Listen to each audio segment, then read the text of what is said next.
Halo semuanya, kembali lagi di Impact, Inspiration Nursing Pack. Bersama saya, Ladius Numaika Salahi, mahasiswi farmasi tingkat 3 yang akan menemani Sobat Impact pada episode kali ini. Seperti biasa, kita bakal bahas topik kesehatan yang berhubungan dekat sama kehidupan sehari-hari. Nah, kali ini kita akan bahas penyakit yang sering muncul di musim hujan dan masih menjadi masalah kesehatan di Indonesia, yaitu malaria. Tahukah kalian, malaria bukan cuma penyakit yang muncul di daerah pedalaman atau hutan, tapi juga bisa mengintai di sekitar rumah kita, khususnya daerah yang banyak genangan air dan nyamuk bermunculan.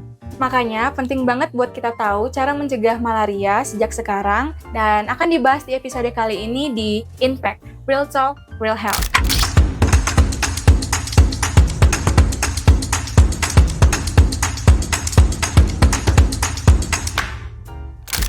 Bersama saya hari ini sudah hadir narasumber kita.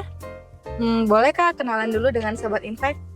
Halo semuanya, saya Megawati Renita Widya Silaban, mahasiswa keperawatan tingkat 4. Senang rasanya saya dapat di sini untuk berbagi informasi mengenai malaria. Semoga informasi yang saya sampaikan dapat bermanfaat untuk Sobat Impact semuanya ya. Oke Kak, langsung aja nih.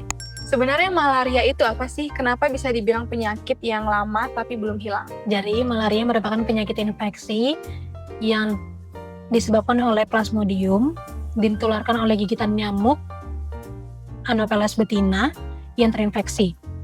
Malaria sendiri, parasit ini menyerang sel darah merah dan bisa menyebabkan gejala seperti demam tinggi, menggigil, nyeri otot, sampai anemia. Kenapa disebut penyakit lama tapi belum hilang? Karena sampai sekarang masih banyak daerah Indonesia yang menjadi endemis malaria. Biasanya muncul di daerah yang banyak genangan airnya, lingkungan yang lembab, atau tempat sanitasi yang kurang baik.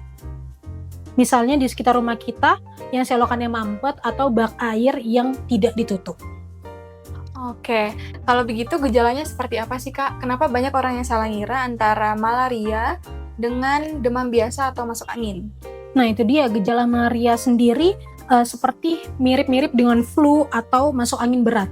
Biasanya penderita akan mengalami demam tinggi yang datang dan pergi, menggigil hebat, keringat yang berlebihan, sakit kepala, mual, dan juga kelelahan yang ekstrim. Biasanya demam malaria itu bersiklus naik, menggigil, lalu turun. Orang sering salah sangka dan pikir cuma demam biasa, padahal parasitnya sudah berkembang di dalam darah. Kalau nggak segera diobati, bisa berakibat fatal dan menyebabkan komplikasi seperti anemia berat atau gangguan kesadaran. Kalau kita lihat dari kebiasaan kita sehari-hari nih Kak, apa aja sih gejala yang bikin kita rentan kena malaria? Banyak banget sih kalau gejala yang rentan tuh, salah satunya lingkungan yang kotor dan banyak genangan airnya. Nyamuk Anopheles suka banget berkembang biak di air yang tenang, seperti di pot bunga, di wadah air hujan, atau selokan yang mampet atau tidak mengalir. Selain itu, kebiasaan keluar tanpa pelindung, atau body lotion anti nyamuk, atau tidur tanpa kelambu juga bisa meningkatkan resikonya. Bahkan menggantung pakaian di malam hari bisa jadi tempat nyamuk untuk bersembunyi. Jadi kebiasaan kecil sehari-hari itu sebenarnya punya dampak besar banget terhadap kesehatan kita. Wah, ternyata banyak banget ya Kak yang harus kita perhatikan.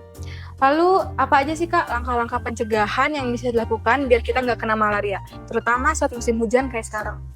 Yang paling penting itu mencegah gigitan nyamuk dan memutus rantai perkembangbiakannya. Beberapa hal sederhana yang bisa kita lakukan itu yang pertama, menutup tempat penampungan air dan rutin untuk menguras bak mandi. Terus yang kedua, buang barang bekas yang sudah tidak terpakai. Yang ketiga, gunakan kelambu saat tidur. Ini terkhususnya untuk anak-anak dan juga ibu hamil. Yang keempat, oleskan lotion anti nyamuk sebelum tidur atau keluar malam. Yang kelima, gunakan pakaian panjang pada saat sore dan juga malam hari. Dan yang keenam, kalau berpergian ke daerah endemis, biasanya konsultasi ke puskesmas atau layanan kesehatan yang terdekat. Oke. Nah, biasanya banyak masyarakat yang percaya nih Kak sama mitos malaria. Ada nggak Kak beberapa mitos yang sering salah dipahami sama masyarakat? Ada banget nih, salah satunya itu malaria cuma ada di hutan atau di pedalaman saja gitu. Padahal nyamuk malaria bisa juga loh hidup di sekitar rumah kita. Apalagi kalau banyak di sekitar rumah kita tuh banyak genangan airnya. Terus juga ada yang bilang kalau sudah pernah terkena malaria tidak akan terkena lagi. Itu salah besar ya, karena seseorang bisa tertular lagi kalau digigit nyamuk yang membawa jenis parasit lain. Dan mitos lainnya yang cukup ramai nih ya, minum jamu bisa menyembuhkan malaria. Padahal pengobatan yang efektif itu cuma dari obat anti malaria yang diresepkan oleh dokter sendiri. Kalau gitu, apa sih Kak dampaknya kalau malaria ini nggak segera diobati? Kalau dibiarkan tuh malaria bisa menyebabkan anemia berat, kerusakan organ, bahkan kematian.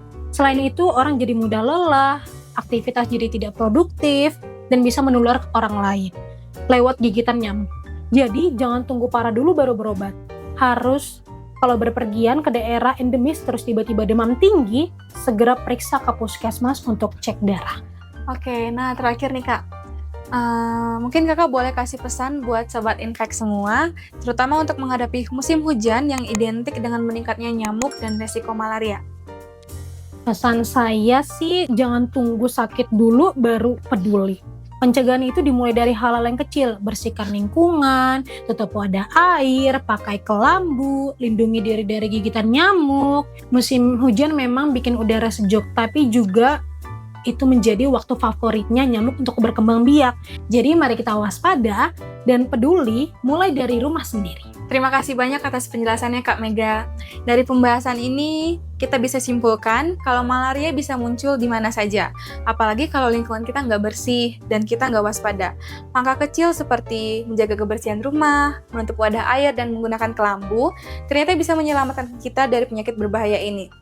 Semoga Infek hari ini bisa menambah wawasan Sobat Infek tentang pentingnya pencegahan malaria di kehidupan sehari-hari. Sampai jumpa di episode berikutnya hanya di Infek.